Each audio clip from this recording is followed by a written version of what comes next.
vamos a continuar con el segundo bloque, ¿sí? Con otro tema, que es un tema del cual muchos quieren escuchar.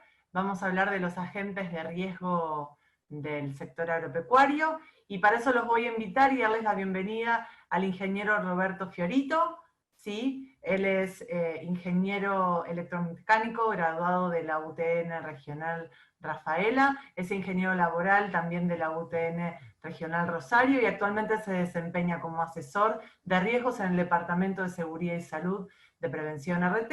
Anteriormente ha sido supervisor de seguridad e higiene en una empresa manufacturera de alimentos de Rafaela. Bienvenido, Roberto, si podés habilitar tu cámara y tu audio. Y también le damos la bienvenida a Fabricio Pirola. Él también es ingeniero químico de la Universidad Nacional del Litoral, también es ingeniero laboral por la UTN, además es especialista en ergonomía laboral por el CENEA, con una especialización en evaluación y gestión de riesgo agronómico de la Universidad de Girona, España. Actualmente es asesor de riesgos en la Unidad de Negocios de Rosario, también de Prevención RT. Bienvenidos, Fabricio y Roberto. Están conectados Fabricio desde Rosario, Roberto desde Sunchales, Santa Fe. Para arrancar tenemos un video, si les parece lo comparto, o prefieren, ¿les parece? Sí, Vanessa, le presento el temario y le solicito el video. Dale, perfecto. Bueno, bienvenidos, adelante y muchos éxitos. Muy bien.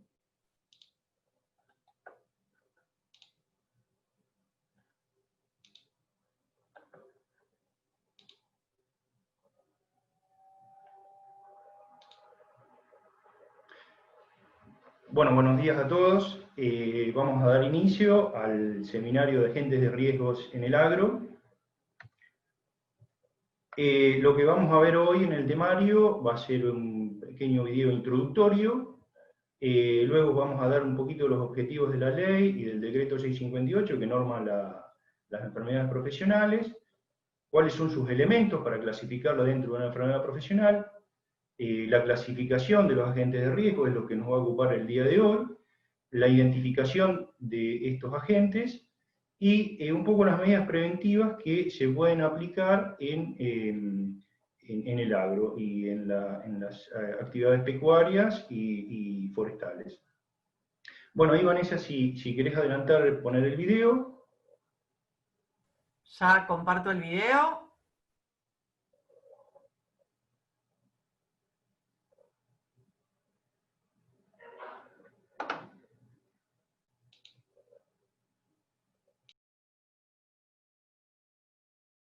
Naturaleza de las enfermedades profesionales.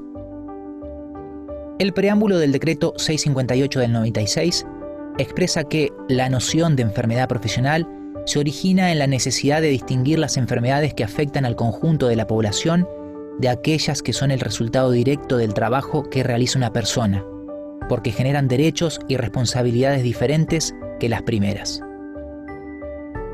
El objetivo de la Ley de Riesgos del Trabajo es la prevención de los riesgos y la reparación de los daños o contingencias derivados del trabajo, clasificando cada suceso dependiendo su contingencia en accidentes de trabajo y enfermedades profesionales.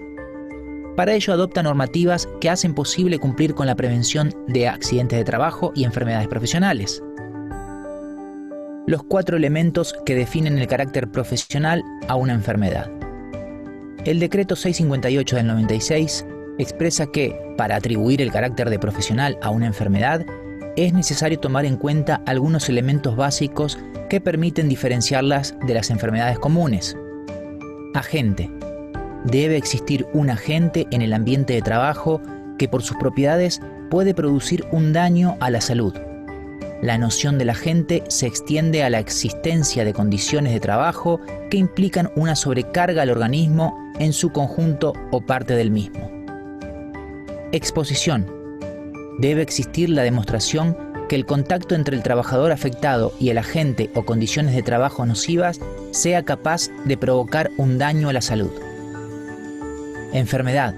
Debe haber una enfermedad claramente definida en todos sus elementos clínicos, anatomopatológicos y terapéuticos, o un daño al organismo de los trabajadores expuestos a los agentes o condiciones señaladas antes. Relación de causalidad. Deben existir pruebas de orden clínico, patológico, experimental o epidemiológico consideradas aislada o concurrentemente, que permitan establecer una asociación de causa-efecto entre la patología definida y la presencia en el trabajo de los agentes o condiciones señaladas anteriormente. La conjunción de estos 4 elementos permite distinguir cuándo una enfermedad es o no profesional y establecer las listas de las que serán reconocidas como tales y las condiciones de su reconocimiento. Al considerar estos elementos, se puede poner en claro cuáles son las condiciones de generación de las enfermedades profesionales y, en consecuencia, cómo se pueden evitar.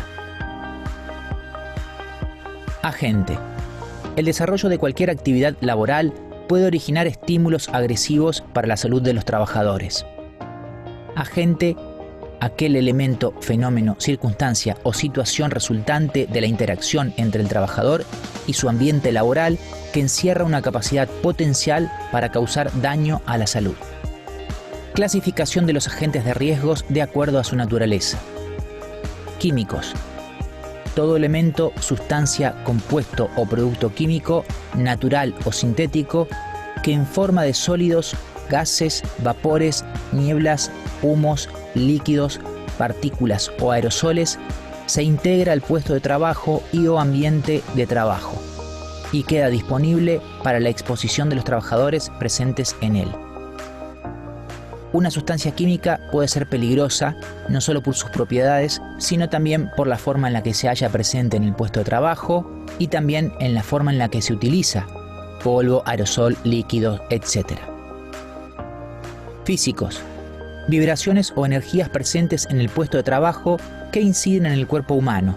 Ejemplo, ruidos, vibraciones, radiaciones, láseres, etc. Biológicos. Microorganismos capaces de dar lugar a cuadros infecciosos, alérgicos o tóxicos, como por ejemplo brucelosis, tuberculosis, hidatidosis, etc. Termohigrométricos y otros.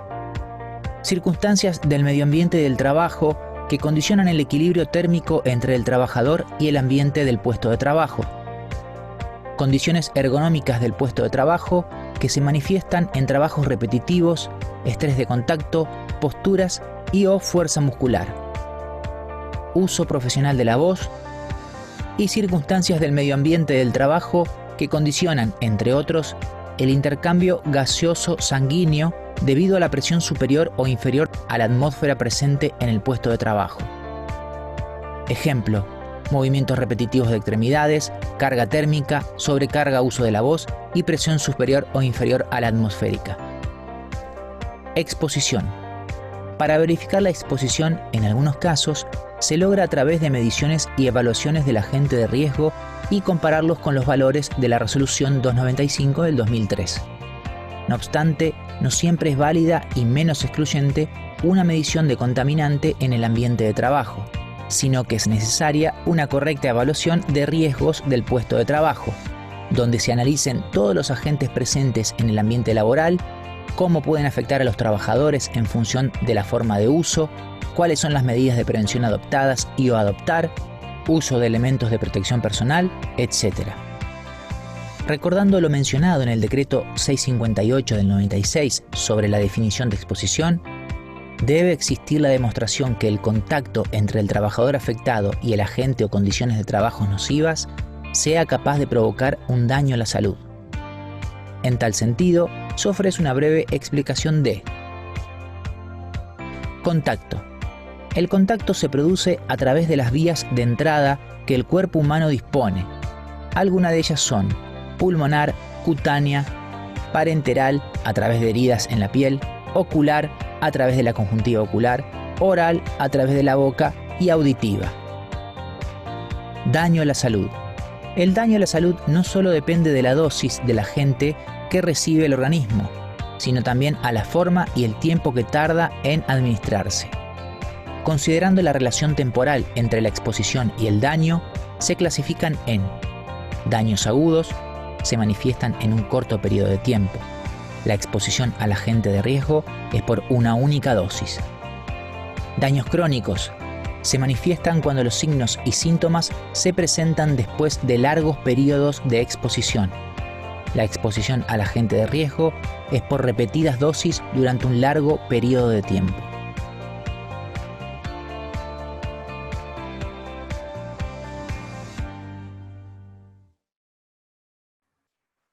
Muy bien, ahora sí, continuamos, Roberto y Fabricio.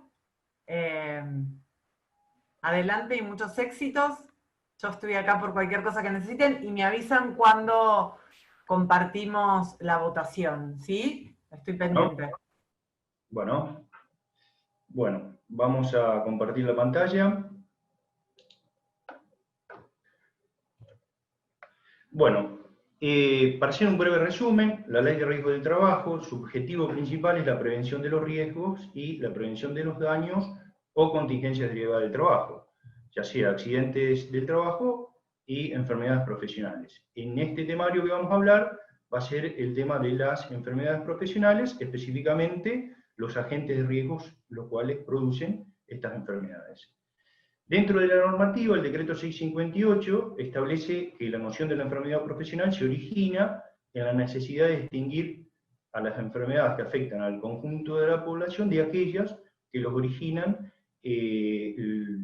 que se originan en el trabajo.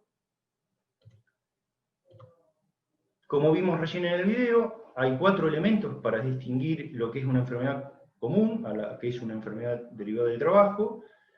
En donde debe haber un agente de riesgo en el puesto de trabajo, es aquel elemento, sustancia o energía que está en el ambiente de trabajo o en las condiciones de trabajo y que implican una sobrecarga al organismo. Tiene que haber una exposición también a ese agente de riesgo, un contacto entre el trabajador y el agente de riesgo. Es lo que hablaba recién en el video, cuando tenía que haber una dosis. La enfermedad, una enfermedad claramente definida de ese agente de riesgo, por ejemplo, ruido puede ocasionar una hipoacusia bilateral, o un polvo en el aire puede originar neumoconiosis pulmonar. Son enfermedades claramente definidas. Y luego, para que exista esa causalidad o ese orden en el cual a la enfermedad la caracterizamos como enfermedad profesional, tiene que haber una relación de causalidad. Tiene que haber que el trabajador esté en el puesto de trabajo expuesto a un determinado agente y en el tiempo ocurra la enfermedad claramente definida. Se cierra ese círculo, se dice que hay una relación de causalidad, por lo tanto se clasifica esa enfermedad como una enfermedad profesional, derivada del trabajo. ¿Cómo clasifica nuestra normativa los agentes de riesgos? En agentes de riesgo químico, que es una sustancia, producto químico que en forma de sólidos, gases, vapores, nieblas, humos, líquidos, partículas o aerosoles que se integran en el puesto de trabajo. Otra de las clasificaciones en agentes de riesgo físicos, que son energías presentes en el puesto de trabajo que inciden en el cuerpo humano, por ejemplo ruido, por ejemplo vibración del cuerpo entero. Los agentes de riesgo biológicos son microorganismos capaces de dar lugar a cuadros infecciosos, alérgicos, tóxicos. Por ejemplo, en el campo es muy común el tema de la brucelosis. Y los otros agentes de riesgo son los termohigrométricos y otros que son circunstancias del medio ambiente de trabajo o condiciones ergonómicas. Una de las condiciones ergonómicas, las que conocemos normalmente, son los movimientos repetitivos y posiciones forzadas, ya sean extremidades superiores o inferiores. Bueno, adentrándonos un poco a lo que decía Pablo, en que comprender un poco los procesos mejora la seguridad, bueno, lo que nosotros tenemos que empezar a conocer un poquito es que en la actividad existen puestos de trabajo y en ellos hay tareas definidas para realizar una labor. De ese análisis surgen la información para la identificación de los agentes de riesgos. Adentrándonos un poco a cómo podríamos identificar esos agentes de riesgos, tenemos un listado, el que nos propone el decreto 658 del año 96, en los cuales hay actividades en donde posibles de exposición a determinado agente de riesgo y causa determinadas enfermedades profesionales. Bueno, haciéndonos preguntas de qué, cómo, cuándo, cuánto, qué hacen la tarea, nos ayudan a encontrar esa relación. Adentrándonos en el decreto 658, por ejemplo, para agentes de riesgo plaguicidas, organofosforados, bicarbamatos, inhibidores de la colinesterasa, encontramos que se aplican en el uso agrícola, en la preparación, en la formulación, en la aplicación, aspersión, nieblas y rocío pulverizado. Otro de los agentes que encontramos es el ruido. Acá indica en el decreto 658 los tractores agrícolas, o todo aquel trabajo que importe una exposición a una intensidad de presión sonora superior a los 85 decibeles de nivel sonoro continuo equivalente. La brucela, como hablábamos, un agente de riesgo biológico. En el decreto indica que los trabajadores pecuarios en contacto con porcinos, ovinos, caprinos, los veterinarios, la actividad veterinaria, por ejemplo, las variaciones del cuerpo entero, los conductores de vehículos pesados, aquí podría entrar todo el tema de los tractores. Esta es un poco la manera de empezar a identificar el agente de riesgo en la actividad. Por ahora todavía no sabemos realmente si está presente en el puesto de trabajo, pero por lo menos identificamos en la actividad en la cual estamos inmersos, podría llegar a encontrarse el agente de riesgo. Si se encuentra ese agente de riesgo, entonces primero lo que tenemos que hacer es estimarlo, atribuir dos condiciones opuestas. Y las respuestas a esa información de cómo se usa, con cuánto tiempo, qué vías de ingreso al organismo, las condiciones que se generan, las acciones diarias, las fichas de datos de seguridad de los productos químicos, ofrecen una manera como para detectar que el agente de riesgo está ausente o presente en el puesto de trabajo. Y aquí hago un paréntesis. La presencia del agente de riesgo no necesariamente es un riesgo en sí mismo. Para que el riesgo se termine de confluir, necesita de la exposición a ese peligro. Por lo tanto, la sola presencia del agente de riesgo en el puesto de trabajo no implica necesariamente la existencia de la exposición a ese agente de riesgo, pero sí nos da el puntapié inicial para actuar. ¿Cómo podemos actuar? Bueno, haciendo una evaluación más exhaustiva. A través de esa evaluación más exhaustiva, que ya vamos a ir viendo, ahí Fabricio les va a explicar a medida que van surgiendo los distintos agentes de riesgo que vamos a ir reconociendo, se pueden aplicar las distintas medidas preventivas como para evitar lo que uno no quiere llegar a producir, que es la enfermedad profesional.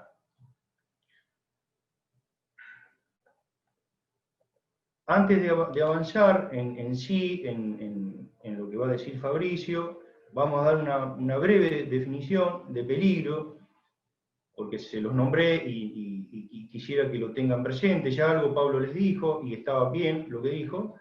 Lo único que le vamos a ampliar un poquito, que es aquel elemento, sustancia o energía, o carga biomecánica que tiene el potencial de hacer daño, que es una descripción cualitativa de los efectos dañinos. Y ahí ustedes empiezan a preguntarse, pero agente de riesgo me dijo lo mismo. Sí, es una análoga definición, pero ¿cuál es la diferencia con el peligro? El peligro es una cualidad intrínseca e independiente, mientras que el agente, además, depende del ambiente de trabajo y condiciones de trabajo.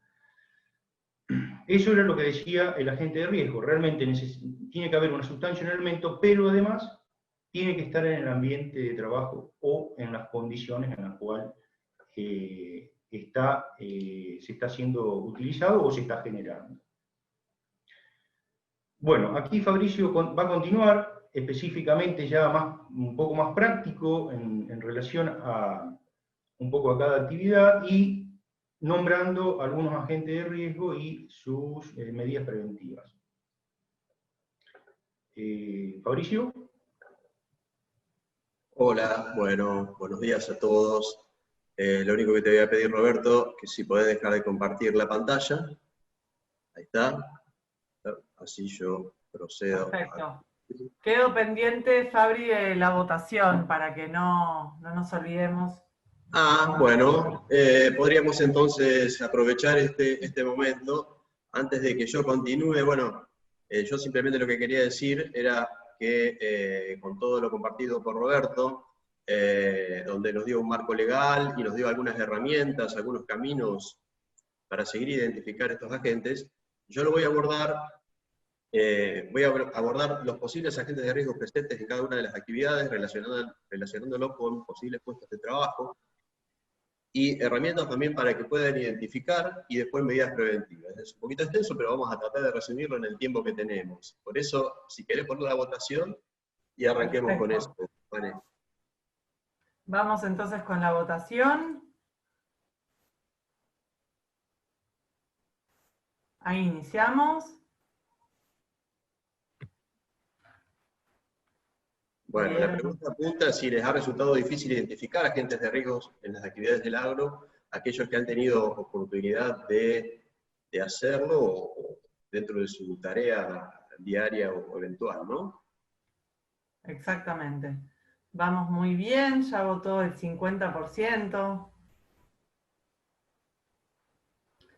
Vamos a dar un poquito más de tiempo. En este momento les cuento que hay conectadas 453 personas en simultáneo. Van entrando y saliendo en general, pero estamos con un pico súper importante, así que les agradecemos a todos los que están conectados y les recuerdo, aprovechando, que pueden subirnos sus fotos a las redes sociales para compartir de dónde están en cada lugar de la Argentina. Si te parece, Fabri, ya estamos con el 73%, esperamos un poquito más. Bueno. Así tenemos mayor cantidad de porcentaje de los que van respondiendo. Y las preguntas y los comentarios todos los vamos a ir respondiendo, compartiendo con los expositores. Algunas preguntas hay a la UART, así que seguramente les vamos a responder después por mail, para que quede todo formal. Y también sobre la consulta del video, probablemente más adelante lo podamos compartir con sus cuidados correspondientes en el canal de YouTube de la actividad. Así que creo que estamos ya para cerrar con un 75% de gente que votó. Te comparto los resultados. Bueno, estamos ahí con un porcentaje importante de a quien no le ha resultado difícil, pero vamos a ayudar a todos, vamos a tratar de darles herramientas para facilitarles un poco el trabajo de la identificación. Buenísimo. Bueno, adelante, Fabri. Dale, Vane, muchas gracias. Bueno, una pequeña introducción, veamos cuáles son las actividades principales en el agro, en las cuales ya Pablo en la primera parte lo expresó muy bien. Fíjense ustedes que yo lo hemos agrupado en 3 grandes grupos: agricultura, ganadería y servicios agropecuarios. ¿Qué abarca cada uno de ellos? Vamos a avanzar en cada uno en las siguientes transparencias para que ustedes puedan relacionar cada una de estas actividades y los posibles puestos de trabajo. Arrancamos por ahí para después ir desglosando los diferentes agentes de riesgo que puedan estar presentes. Si hablamos de agricultura, es muy común es muy amplia la agricultura y por suerte he visto que hay gente de todo el país, entonces tenemos agriculturas que son, digamos, actividades extensivas, otras más regionales, otras mucho más manuales y más artesanales, pero en general requiere preparación de suelo, siembra, cultivo, tratamiento de esos cultivos, recolección y cosecha, que puede llegar a ser manual o automatizada, como así también su transporte y su almacenamiento.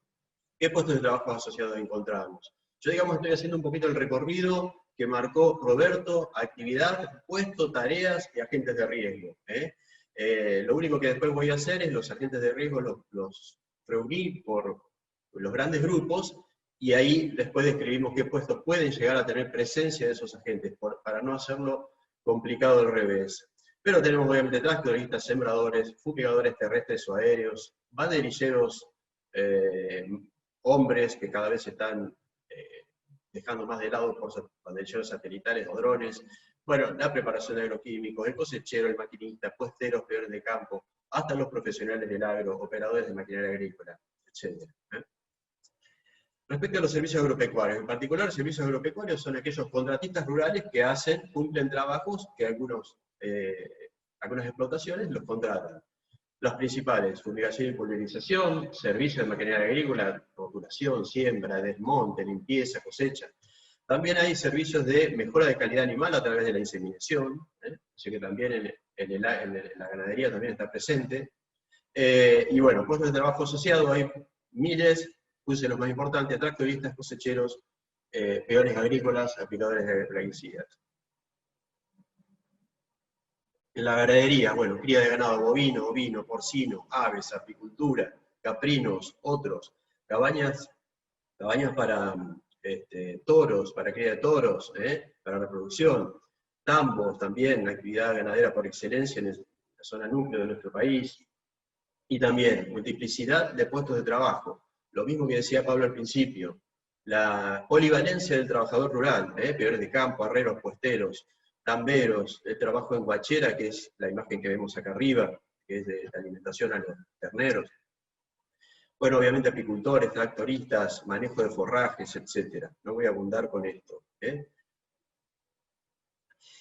Ya pasando a los posibles agentes de riesgo presentes en el agro, ¿no? Vamos primero con los agentes de riesgo químicos. ¿Qué herramientas tenemos? Bueno, ya sabemos que son elementos, sustancias, compuestos, productos químicos presentes de distintas maneras, como gases, vapores, como aerosoles en forma de sólido, que pueden ser polvos, humos, o líquidos como nieblas y brumas. Recordemos que los aerosoles son dispersiones de partículas sólidas o líquidas con una velocidad de caída despreciable, entonces se mantienen en el ambiente. La diferencia de las brumas, que son microscópicas, a diferencia de las nieblas. Explico esto rápidamente. ¿Qué debemos hacer nosotros también? Y me uno un poco a lo que decía Pablo en la identificación de sustancias y productos químicos.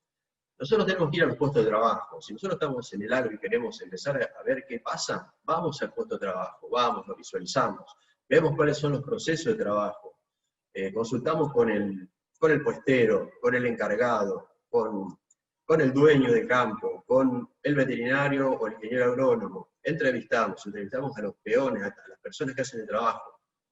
Necesitamos saber todo esto para saber qué usan. Y la otra es la información técnica. Ahora que nosotros sabemos qué usamos, necesitamos tener una información técnica precisa sobre esos productos que se utilizan en el agro.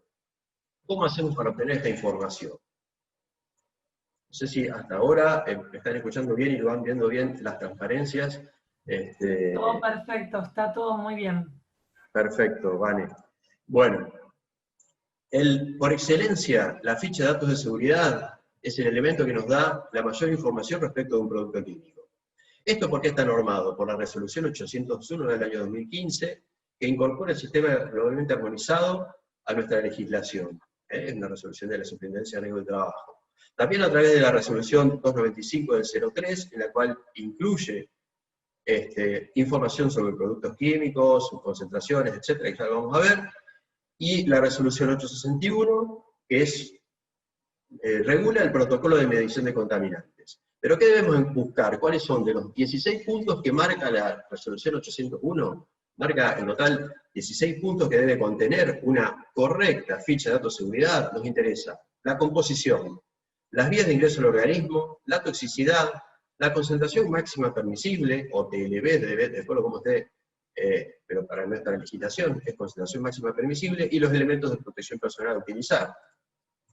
Fíjense ustedes, este es en el punto 3, composición. Acá ya nos indica que tiene clorofilfos y que tiene un disolvente. Ya estamos sabiendo cuál es el compuesto con un número de CAS, que es un número internacional que lo identifica, y nos va a ayudar a buscarlo en cualquier lugar que lo necesitemos. Pero la hoja de seguridad ya nos está dando esta información. Luego, Vías de entrada, veamos, ya sabemos que es por vía inhalatoria, por contacto dérmico y por contacto ocular. Y efectos agudos y crónicos. Esto también es información que nos está dando esta propia hoja de seguridad, que yo obtuve una de este producto en particular. Nos da ya el CMP y también se tomó el trabajo de relacionarlo con otras terminologías utilizadas por la ACGIH, por la OSHA y por la NIOSH. Por último, controles de posición y protección ocular, respiratoria, protección cutánea, disponer de duchas y lavabocos, etc. Bueno, muchísima información ya tenemos. También en la manipulación y en el almacenamiento. Sigamos.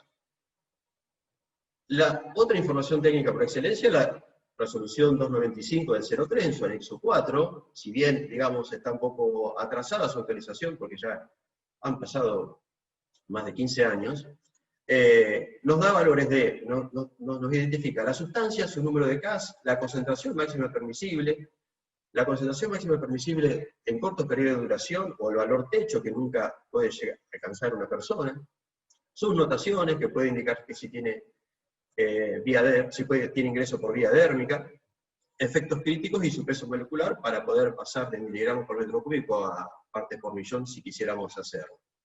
En particular, por ejemplo, que hablábamos hoy, clorpirifos, también está incluido acá, de que vimos la hoja de seguridad.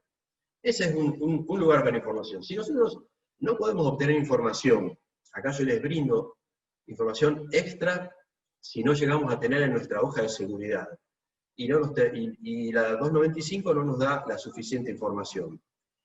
El Instituto, las voy a avanzar, pero más que nada una vez el Instituto de Seguridad en el Trabajo de España, a través de de un link que ahora vamos a ver, la NIOSH, la OSHA, la NIOSH es un organismo dependiente del Centro de Control de Enfermedades de Estados Unidos, la OSHA, que es quien regula riesgos del trabajo en Estados Unidos, y la ACGIH, todos tienen en estos links, que después se los vamos a pasar, información sobre productos químicos. La podemos buscar por número de CAS, obviamente estará en inglés, seguramente la mayoría, salvo la de España, pero el Google también traduce las páginas completas. Fíjense ustedes, la del Ministerio de Trabajo es, así se muestra la página, tiene criterios de búsqueda por nombre genérico, o por el número de CAS, y nos da esta información, síntomas, prevención, primeros auxilios, si entra por la inhalación, por la piel, por los ojos, por ingestión. Nos está dando muchísima información. ¿Cuáles son los efectos para la salud? ¿Cuáles son los límites laborales? En este caso era otro producto que bajé. La información de la NIOSH también tiene esta vista, y nos puede dar información. Estas son recomendaciones, la NIOSH da recomendaciones de valores, lo mismo que la ACGIH, que es la Asociación de Higienistas de Estados Unidos. En tanto que la OSHA, que depende del Departamento de Trabajo de Estados Unidos, son valores adoptados como límites en Estados Unidos. Pero bueno, los tomamos, nosotros obviamente lo vamos a tomar como ayuda. Lo que a nosotros nos rige es la resolución 295 y todas las que nombré anteriormente. Pero para poder identificar estos agentes. ¿Cuáles son los agentes? Acá tendría que haber puesto una pregunta también, pero ¿cuál es el agente de riesgo químico por excelencia en el agro? Los plaguicidas. En particular, los insecticidas, organofosforados y carbamatos, que son aquellos de mayor riesgo de intoxicación, como por ejemplo el DDBP, el clorpirifos y el malatión como organofosforados, y los carbamatos como por ejemplo el carbaril y el metomil.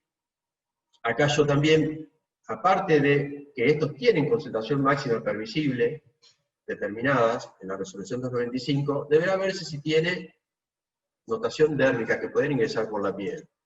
Otros plaguicidas también que contamos, herbicidas, fungicidas, rodenticidas, acaricidas, fumigantes, y también utilizados en el agro, otro producto químico son los fertilizantes, derivados del nitrógeno, del azufre, del fósforo, fosfatos, superfosfatos, una serie de productos en distintas presentaciones.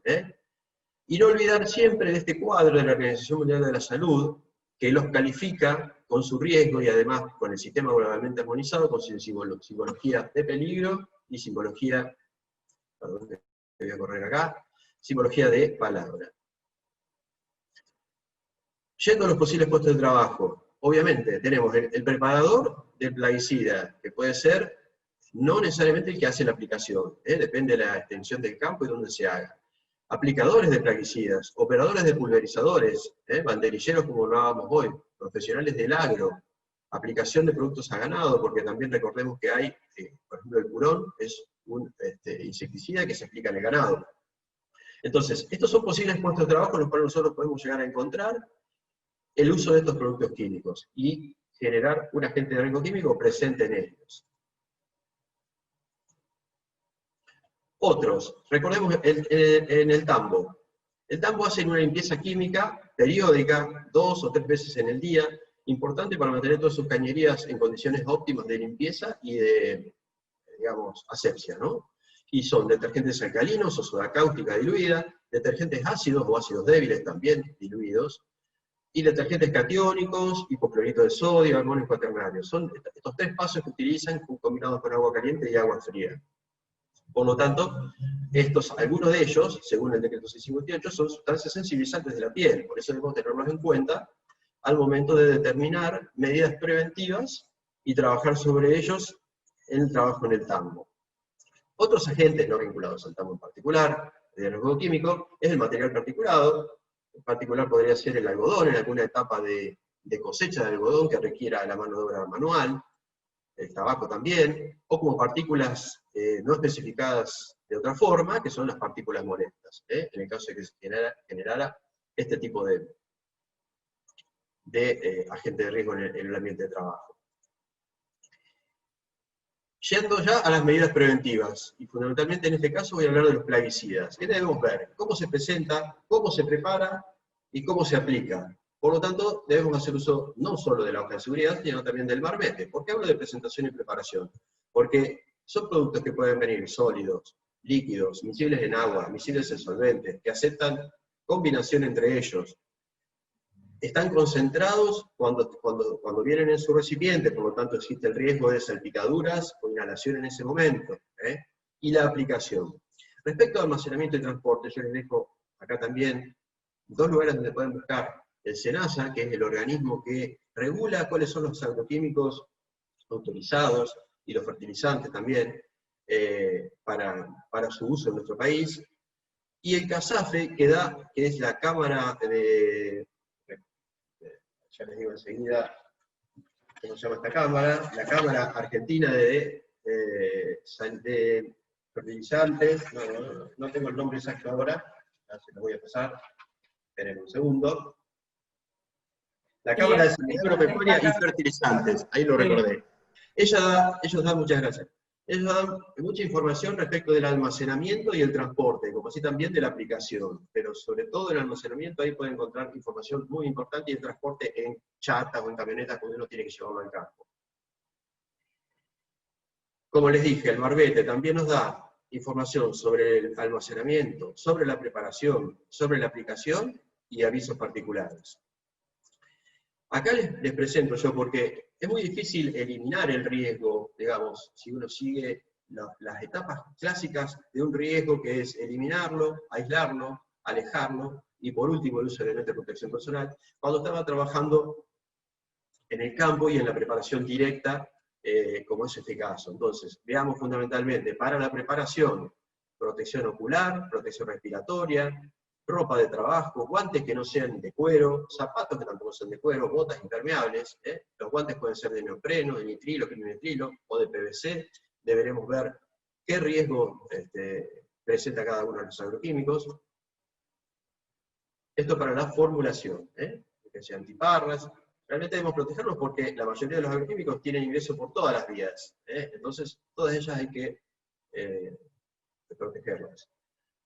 Otro tipo, ya aquí también para la preparación y para la aplicación y curado de semillas, que a veces suele utilizarse insecticidas muy fuertes, las semimáscaras con filtros para vapores orgánicos, con filtros para gases también, y con perfiltro para que si hay polvo no nos contamine el filtro de vapores orgánicos, es muy útil, así mismo como la máscara completa, ¿no? Que también se adecuará el filtro al material que nosotros querramos proteger. Y también para la aplicación, por ejemplo, para el traje impermeable, tipo Tyvek, que hemos utilizado, protección facial y ocular, protección de guantes. Esto deberemos ver cómo es la aplicación, lo vamos a ver en las transparencias siguientes. Para el curado también se pueden utilizar para tareas de corta duración, por ejemplo el sembrado, las lamentablemente muy buscadas hoy en día y poco disponibles, mascarillas o respiradores descartables, N95, este en particular con válvula de exhalación que permite una mejor respiración.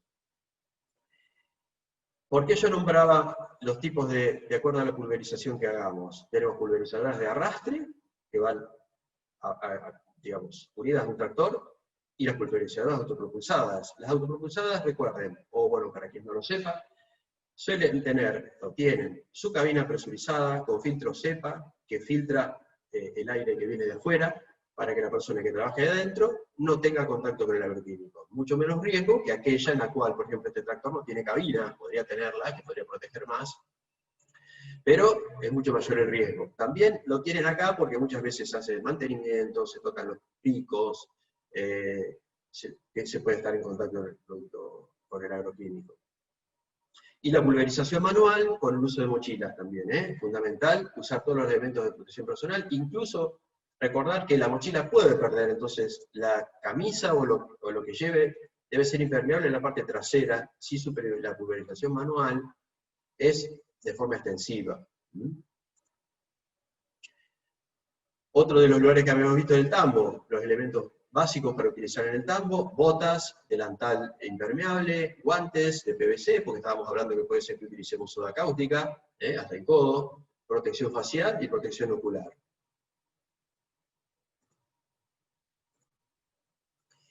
Si ya pasamos, vamos bien, a ver, vamos a ir avanzando más rápido. Agentes de riesgo físico, por excelencia, el ruido presente no solo en el campo, sino también en cualquier otra actividad.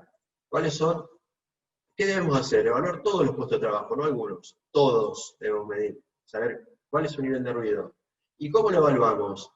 Porque acá tenemos este problema, la polivalencia del trabajador rural. A veces puede estar en la jornada, nosotros tenemos que evaluar algo representativo de su jornada y de su semana laboral. Por eso es importante hacer una correcta medición del nivel sonoro continuo equivalente o un dosímetro, las 8 horas, 10 o las que trabaje. O si no, medir los niveles sonoros continuos equivalentes en los distintos lugares, en el tractor, en donde esté, en las distintas tareas que realice, y después integrarlos con las fórmulas logarítmicas existentes que nos permiten nuestra legislación. Recordemos la resolución 295, es anexo 5, habla de ruido, antes del 351, ahora derivado de esta resolución, y el protocolo de medición de ruido de la resolución 85 del 2012. Tractoristas, posibles lugares donde voy a encontrar esta gente de riesgo. Tractoristas, manejo de mixers, operadores de otras maquinarias agrícolas e implementos que generen ruido. También depende mucho del grado de tecnificación y modernización de la maquinaria. Las cosechadoras, por general, que son las más herméticas, no generan ruido, niveles de ruido que puedan afectar el oído, en general, mediciones que uno ha visto, y hay tractores de última generación que también son muy buenos. Un consejo, si van a medir el tractor, ya lo vimos, que el tractor por general es para una sola persona, intentar medir subiendo arriba del tractor es una tarea casi imposible. Por lo tanto, lo que se puede hacer, ni tampoco es bueno apoyarlo arriba de una superficie en el tractor o en el asiento, porque las vibraciones pueden alterar el verdadero valor. Entonces, o ponerle una mochilita o una campera en un bolsillo, el decibelímetro midiendo, integrando en una recorrida del tractorista, aproximadamente a la altura del oído, no va a dar una buena estimación. La Cámara Argentina de Seguridad tiene un listado, según la resolución 896, de todos los elementos de protección personal certificados, que deben tener algunos de estos símbolos. Entonces, para el uso, no voy a ampliar mucho en tema ruido, porque es bastante común este riesgo, pero siempre eliminar el riesgo, alejar el individuo, aislar al individuo y luego protegerlo con el uso de elementos de protección personal. Al final de la presentación les voy a dar un resumen de todas las normativas que estamos hablando en este momento. Vibraciones. ¿Esto qué es? Es la relación entre aceleración, tiempo de exposición y frecuencia. En el caso particular de la vibración de cuerpo entero es en el eje Z. ¿Y quién lo puede generar? el tractor o otras maquinarias agrícolas. Fíjense ustedes, un asiento completamente antiguo sin ningún sistema de suspensión, uno que en algún momento fue bueno y uno en buen estado. La correcta determinación de las vibraciones se puede medir en la suspensión del asiento, que muchas veces es regulable de acuerdo al peso de la persona, pero lo ideal es medirlo acá arriba, porque el asiento también consiste en un, tiene, digamos, herramientas para mejorar las vibraciones del cuerpo entero. Puestos de trabajo posibles donde podemos encontrar estas categorías, o tractoristas, operadores de maquinaria pesada, autoelevadores en el caso de utilizarlos, y varía mucho también con el grado de la tecnificación. Por eso es fundamental hacer una medición para saber dónde estamos parados. Estoy viendo que estamos teniendo ya unas cuantas consultas, ya vamos a ir respondiendo, me están pasando, pero quiero avanzar un poco con todo y después al final hacer un poquito, hablar un poquito de esto. Vibraciones, mantenimiento preventivo, desgastes, holguras, reemplazo de asientos, actualización de la maquinaria, algo obviamente muy caro y no fácil de llevar adelante, o alternancia de tareas y medidas administrativas. Radiaciones de ultravioleta, que veo que también es una de las consultas al respecto. Obviamente que el trabajo está normado por la resolución 295 para su evaluación y sus mediciones, y también incluido en la resolución SRT 81 del año 2019, puede afectar la piel y los ojos. Podría ser un soldador de taller abocado la mayor parte del tiempo, no si hace tareas esporádicas, y la radiación solar también está incluida como una posible generador de un agente de riesgo, radiación ultravioleta, que puede causar daño a las personas. Les recuerdo lo que dice la resolución 81 respecto al sistema de vigilancia de agentes cancerígenos. La exposición a la radiación ultravioleta, esto digamos de la resolución de la SRT, dice que se irá incorporando o declarando gradualmente en la medida que se adecue el registro para tal fin. Por lo tanto, digamos, hoy los empleadores no tienen obligación de incorporarla en el sistema de vigilancia de sustancias cancerígenas. Lo que sí debemos trabajar siempre en las medidas preventivas. Desde aquí mismo se deben dar medidas que a criterio del profesional tiendan a evitar los daños a la salud. ¿Estos cuáles pueden ser? Filtro solar, 15 o mayor, lente de seguridad, abarcativo hacia los costados y con protección UV, sombrero de ala ancha, camisa manga larga y pantalones de colores claros, guantes también, y minimizar el tiempo de exposición directa a los rayos solares. No podemos eliminar el sol. Eso lo sabemos todos. Continuando, pasemos ahora a otro que es típico del agro, los riesgos biológicos, aquellos que son, pueden ser originados por zoonosis, es decir, la transmisión de animales vertebrados al hombre. ¿Cuáles son las dos más conocidas, que más se puede ver? La brucelosis y la tuberculosis bovina. La brucela, como vamos a ver después, puede ingresar por varias vías al cuerpo humano, por la mayoría de las vías. Entonces los posibles puestos de trabajo de exposición van a ser el veterinario, porque vacuna, el vacunador, personas que hacen inseminación intacto, o que participan en partos y abortos, en el caso de bovinos. Todos los productores deben cumplir con las exigencias del SENASA, que están vigentes actualmente, el plan de erradicación de brucelosis y tuberculosis. Los establecimientos deben tener estatus libre de brucelosis y tuberculosis. Bueno, ya veremos después un poquito más sobre la brucela, que es el que más me interesa, porque la tuberculosis, si bien no tiene un tratamiento, tiene sí un plan de erradicación, y las vías de contacto suelen ser mucho menos factibles que la de la brucelosis. Otras enfermedades endémicas, nombro algunas de las que hay, y son las más comunes. El virus Junín, el hantavirus, la leptospirosis, todas transmitidas por roedores, o por su saliva, o por su orina, o por sus desecciones, y otras como fiebre amarilla, paludismo, leishmaniasis a través de los insectos, que en general son enfermedades con cuadro agudo. En este caso lo que hay que determinar son sus vías de contagio, cuáles son las zonas endémicas, cada uno tiene una zona endémica, y la vacunación, porque también hay vacunación para el humano,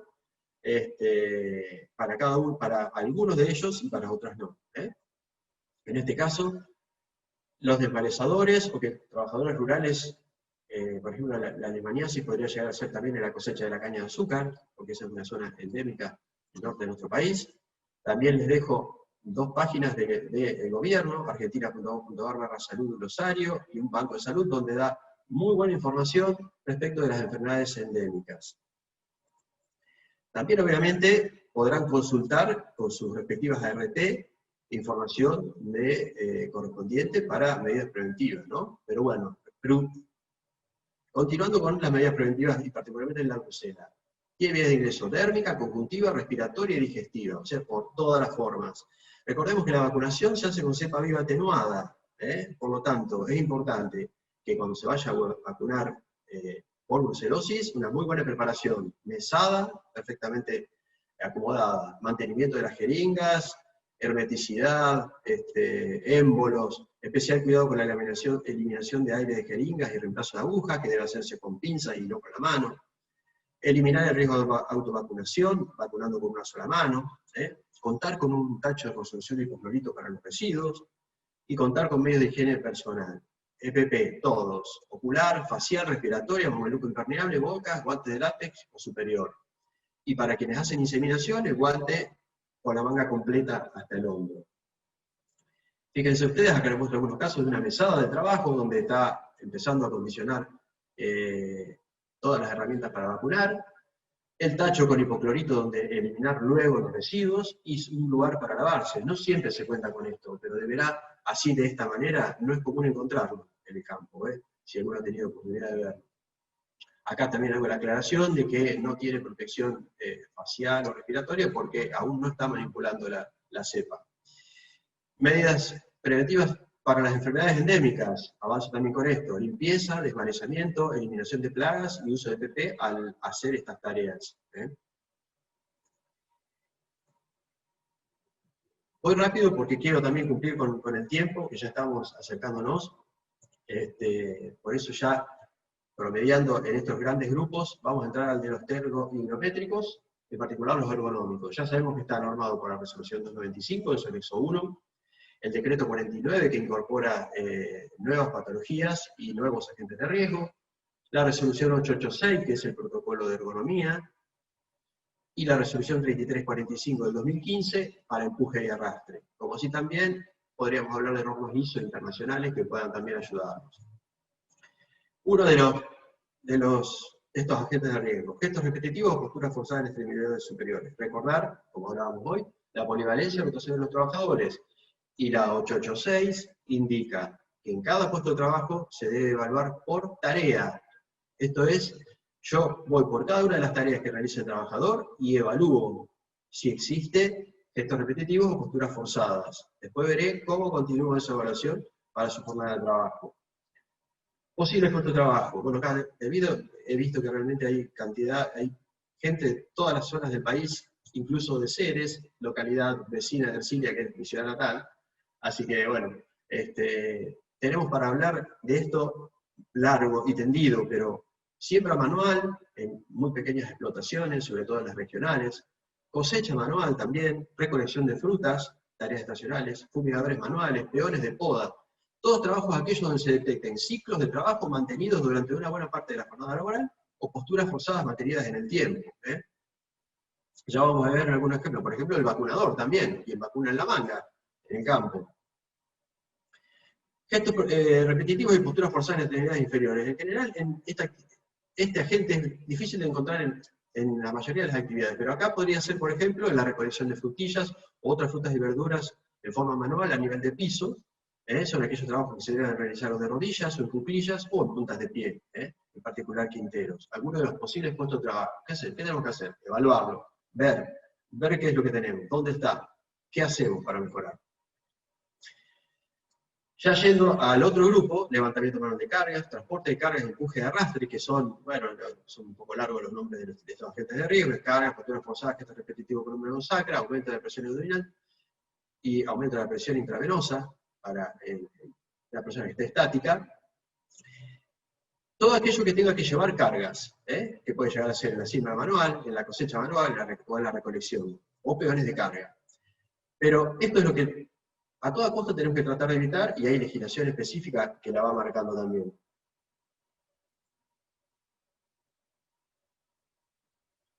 Acá voy a tirar así, a grandes rasgos, medidas preventivas, para ayudarnos un poco. Supongamos cuando llegan las bolsas de semilla porque hay que sembrar, o hay que despacharlas por alguna razón. ¿Qué hacemos? Deberíamos contar cintas transportadoras portátiles tanto para la carga como para la descarga. Que la altura esté entre el hombro y el nudillo en lo posible, tanto en la carga como en la descarga. Obviamente que va a variar las alturas, que las deberemos mejorar con el uso de tarimas o plataformas móviles. En lo posible bolsas de 25 kilos. No es hoy una obligación a nivel nacional que las bolsas sean de 25 kilos como para que podamos exigirlo, pero sería lo ideal, porque por ejemplo vienen de 50 kilos, entonces también hacer la operación entre dos personas. En lo posible, si vienen paletizados, nos obviaríamos la actividad de tener que bajarlas a mano. Evitar el hombreo de bolsa, que tiene consecuencias muy graves sobre la columna. En particular para la cosecha yerba mate. La cosecha yerba mate en general es una cosecha manual, muy artesanal, muy estacional también, pero ya hay maquinaria que hace cosechas similares a la cosecha automática del té, pero ya hay legislación que ha prohibido el hombreo de los raídos. Los raídos son bolsas que arma el cosechero, el que saca la yerba mate, la pone en el raído y antes la hombreaba, podía llegar a pesar 100 kilos. Hoy es obligatorio el uso de carros y transportes y vinches, y además que haya aparejos para la carga de los camiones que luego la van a llevar a los establecimientos. No tengo acá el número de la resolución, pero no es de riesgo del trabajo, pero así lo dispone. Obviamente el mantenimiento de carros y carretas es fundamental, y en lo posible con ruedas neumáticas, sobre todo en el campo, en el agro, en todas las cosechas de la vid, de frutas, de manzanas, de lo que sea, donde estemos haciendo uso de carros, el mantenimiento, porque el terreno nunca va a estar en buenas condiciones. Respecto de, por ejemplo, el campo, también yo estoy mezclando todo, pero bueno, voy tratando de darle algunas cosas rápidas, y estoy con el tiempo al borde. Fíjense ustedes, para que la vaca ingrese al tambo, es necesario que tenga alimento en el brete, en el lugar donde se va a ubicar. Suele hacerse esa alimentación con baldes en forma manual.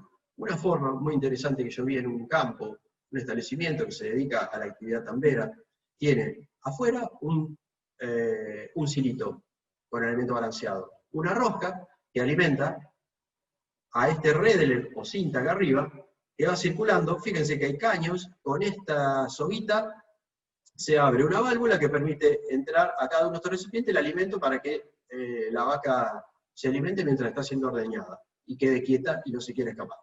Algunas vacas están acostumbradas a ir, que tiran ellas mismas del cordel para obtener su alimento. Bueno, una anécdota.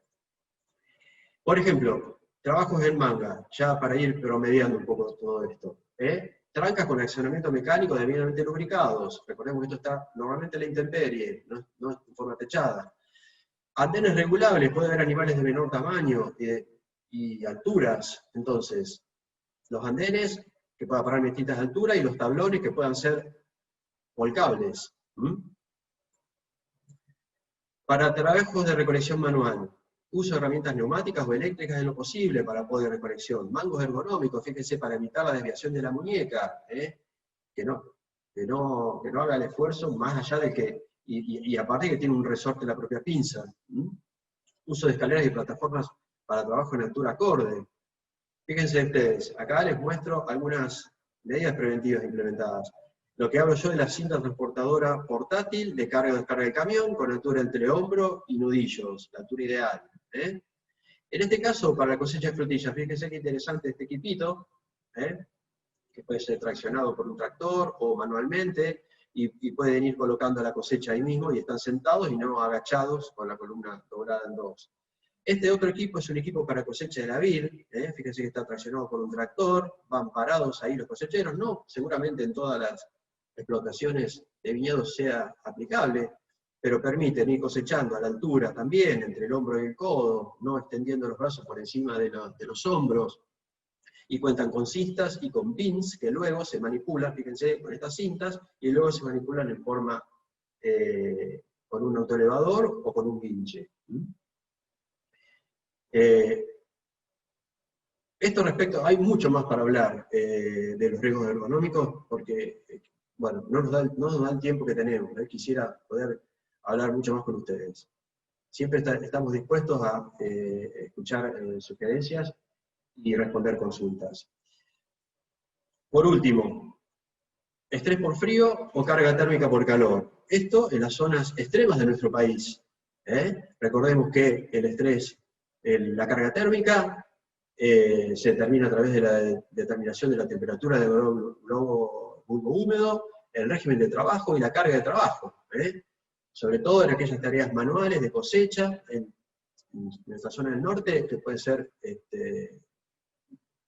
muy extenuantes.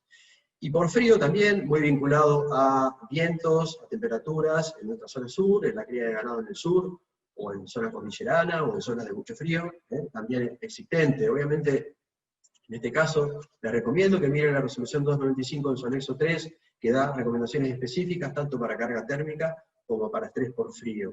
Obviamente que todo esto también siempre tiene que estar acompañado, en el caso de, nosotros estamos diciendo que identificamos los agentes de riesgo. Si los identificamos que están presentes, debemos evaluarlos por cada uno de los métodos que estuvimos viendo, que también están en cada una de la legislación presente, y determinar si hay exposición o no, para disminuir ese riesgo. Entonces, en general, medidas preventivas, medidas de ingeniería, ya sea en la fuente, en las vías de transmisión o en el recinto o receptor. En la fuente sería lo ideal, porque ya lo eliminamos de entrada. Si no podemos, en la vía de transmisión, y si no, en el receptor. Esto es, eliminar o sustituir, alejar al individuo, aislar o encapsular o el mantenimiento preventivo. Luego, el uso de los elementos de protección personal. Tampoco, si con esto puedo lograrlo, medidas administrativas, que pueda procederse a la reducción de tiempos de exposición. Y en el caso de exposición, la vigilancia de la salud, a través de los exámenes médicos periódicos incorporados en la resolución SRT 37 del 2010. Bueno, aquí están, ya les digo, que después seguramente en algún momento la presentación va a estar disponible, eso lo dispondrá Vanessa. Dejo toda la mayoría de la legislación hablada y los links a los distintos sitios web. Así que, por esta oportunidad, muchas gracias. No sé si Vanessa... Gracias a vos. Ahí estaba dejando que se termine de compartir. Hubo un montón de consultas, Fabri, yo te fui pasando. La realidad es que probablemente no lleguemos ahora a responder todas. Lo que sí podemos hacer es que si tienen consultas específicas nos puedan escribir al mail del programa, que es hola@wardprevenir.org.ar, y ahí podamos canalizar con ustedes directamente las respuestas específicas. La presentación va a estar subida seguramente hoy o mañana más tardar a la web del programa, que es wardprevenir.org.ar. En la sección de seminarios ahí pueden descargar las dos presentaciones de hoy. Vanessa, si querés algunas cosas puedo contestarlas. Sí, dale, sería genial, dale, sí, dale. Acá me preguntan qué significa marbete. El marbete es la etiqueta que tiene el bidón o donde viene el producto. Es eso particularmente, y es obligatorio, también por ese NASA, dar información sobre los riesgos. ¿Por qué los guantes nunca deben ser de cuero para la aplicación? Porque vimos que muchos de los agroquímicos tienen ingreso por vía dérmica. Entonces, el cuero permitiría que se moje la mano y no estaríamos protegiendo al trabajador, salvo que no manipule, que estemos manipulando otra cosa y no manipulemos agroquímicos.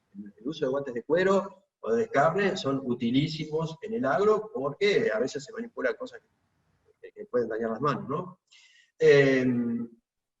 A ver, voy respondiendo algunas otras. Algunas las dejamos también para que las responda la WARD. Los agentes de riesgo se encuentran estipulados acá. Las preguntas es si algún agente de riesgo no se encuentra en la 295, se puede utilizar normativa para declararlo. Bueno, esto nosotros tratamos de no meternos en el tema de RAR, porque fuimos por el lado de identificación de los agentes, evaluación y determinación de la exposición, y a su vez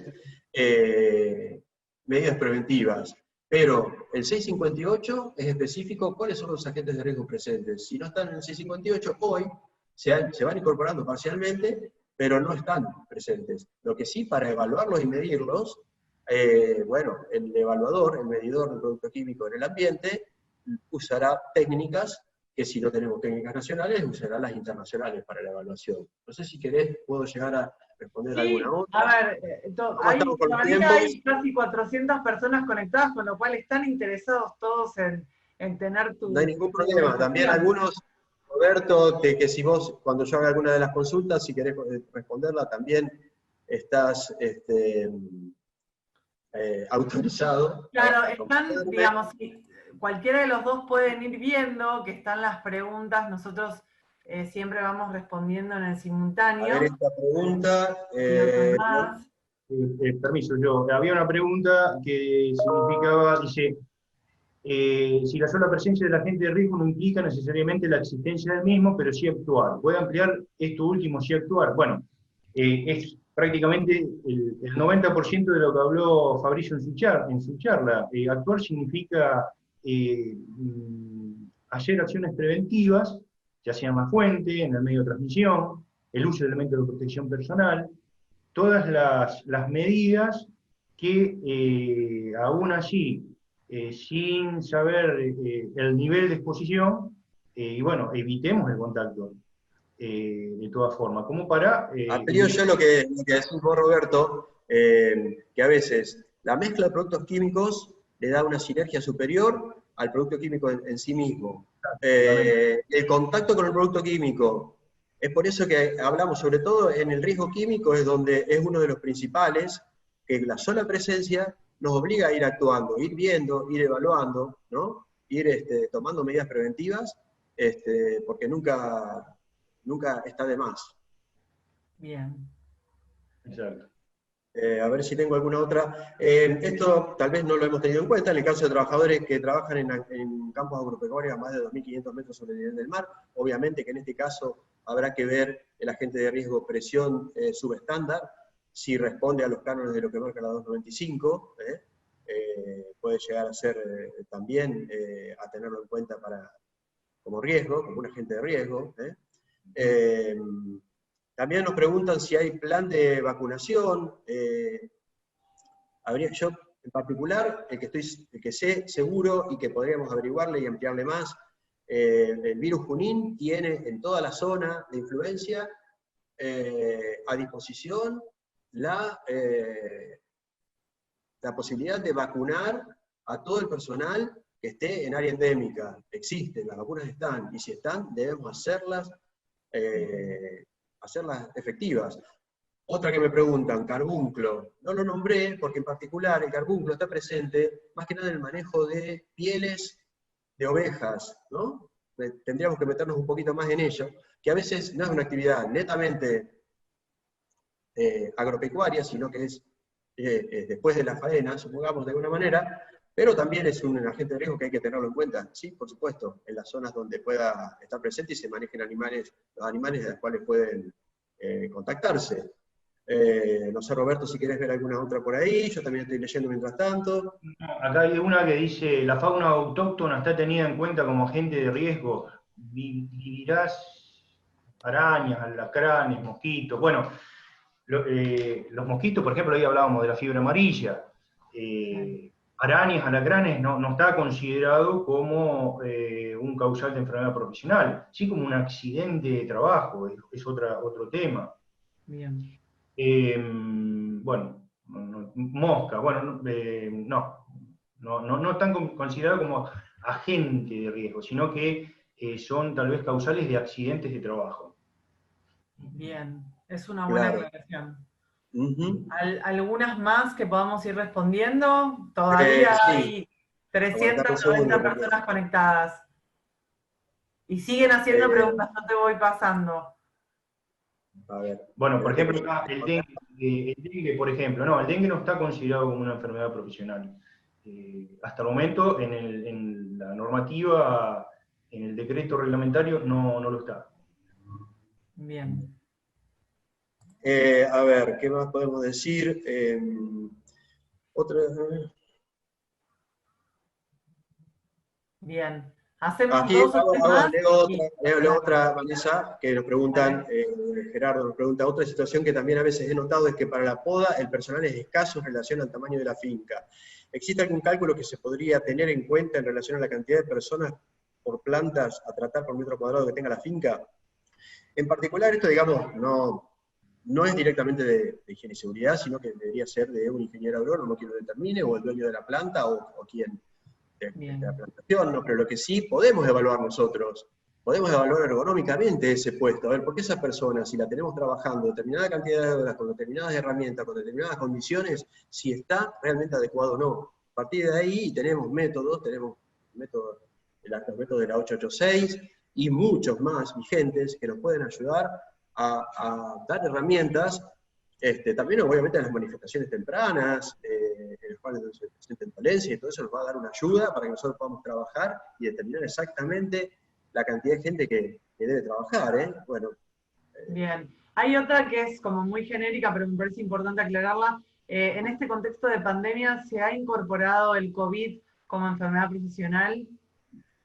Sí, el COVID, dentro de ciertos márgenes, tampoco queremos meternos demasiado con esto porque hay algunos temas que son exclusivamente médicos, pero digamos, debe probarse ciertos requisitos, son 2 o 3 requisitos, entre ellos que esté determinado por una entidad oficial, ya sea privada o pública, el COVID positivo, que la persona tenga el permiso del empleador para trabajar en el puesto de trabajo, no en teletrabajo, y que la actividad esté exceptuada, o sea, esencial también. Hay limitaciones con el ASPO y el DISPO, que no me quiero meter en eso, pero... No, está bien, digamos, que de alguna manera hay condicionamientos, no es que es algo, es bien específico y hay que basarse en la ley también para poder hablarlo, pero digo, está decretado y la gente puede ir directamente a la fuente.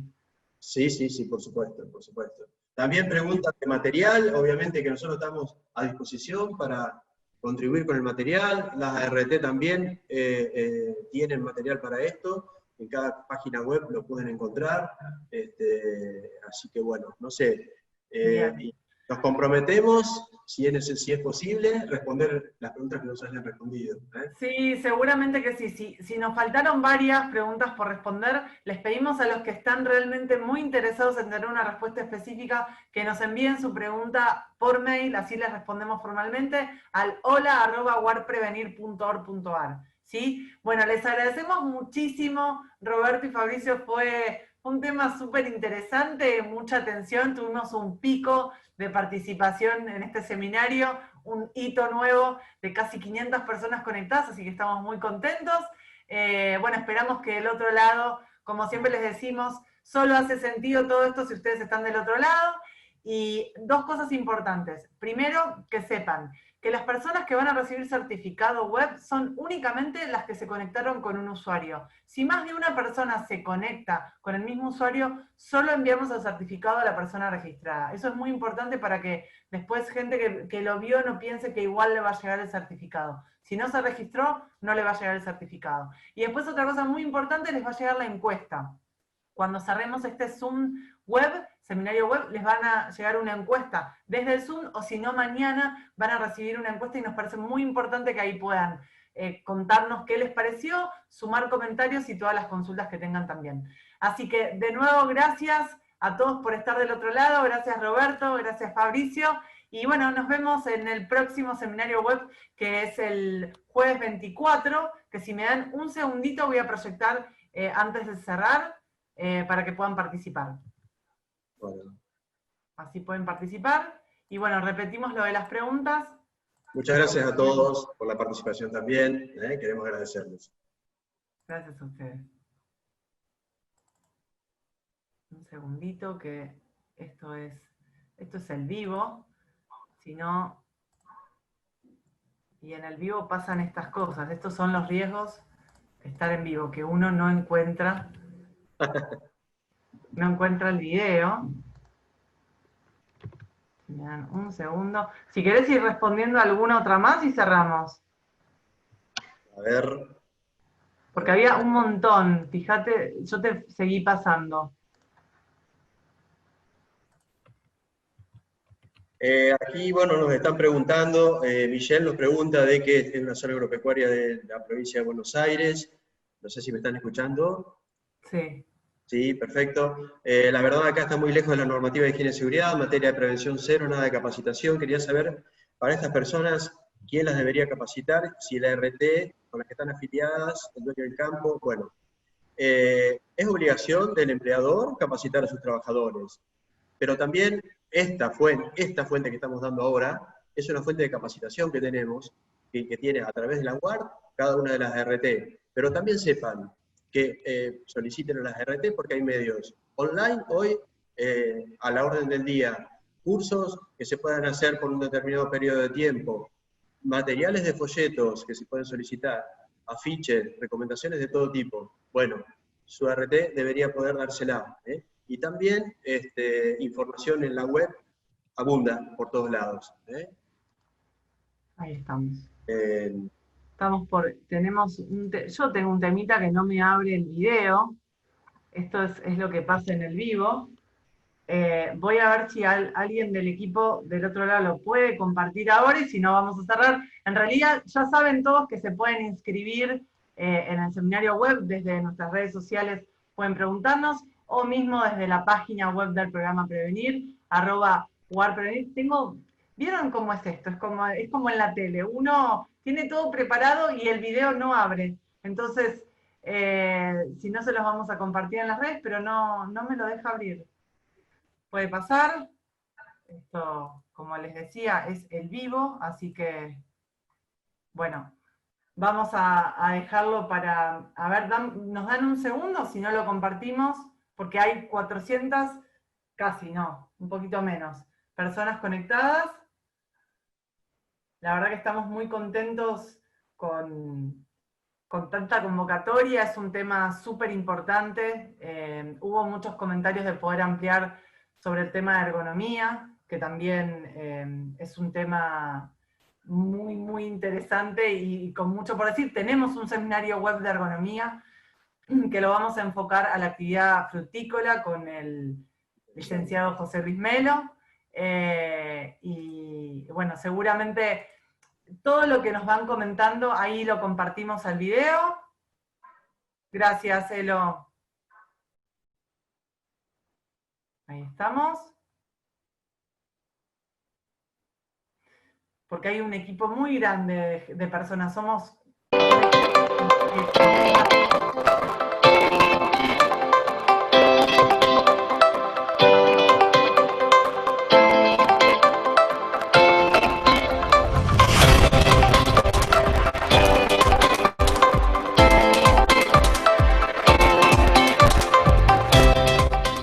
Buenas, ¿cómo están? Soy Roque Jiménez, profesor de Ciencias Agrarias y me dedico a capacitar a operarios y mandos medios del sector forestal. Aprovechando la oportunidad que me brinda el programa Prevenir de la Unión de Aseguradoras de Riesgo de Trabajo, la UART, les invito a compartir un seminario web en el cual mostraré las actividades del monte y analizaré las causas que debemos identificar para prevenir accidentes. Me conectaré con ustedes el jueves 24 de septiembre a las 9 horas.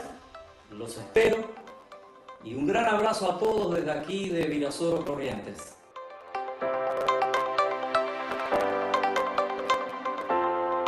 Bueno, ahora sí, espero que lo hayan podido ver. Roque Jiménez es el próximo expositor y va a hablar, bueno, sobre esto que nos contaba de los riesgos forestales. De nuevo les agradecemos, la verdad que es muy lindo para nosotros que estén conectados desde todos los rincones de nuestro país para pensar la prevención, para concientizar, para tener herramientas nuevas. Ya saben que después subimos las presentaciones para que las puedan descargar y que cada uno de sus comentarios y de sus preguntas para nosotros son súper valiosas. Así que gracias por estar del otro lado y seguirnos cada jueves. Los esperamos el jueves 24 en el seminario web que va a estar liderado por Roque Jiménez. De nuevo, muchísimas gracias y esperamos que sigan participando y que sigamos expandiendo la conciencia de la prevención. Nos vemos el jueves 24. Gracias Fabricio, gracias Roberto, gracias Pablo, gracias Diego. Y nos estamos viendo. Gracias. Nos vemos. Gracias.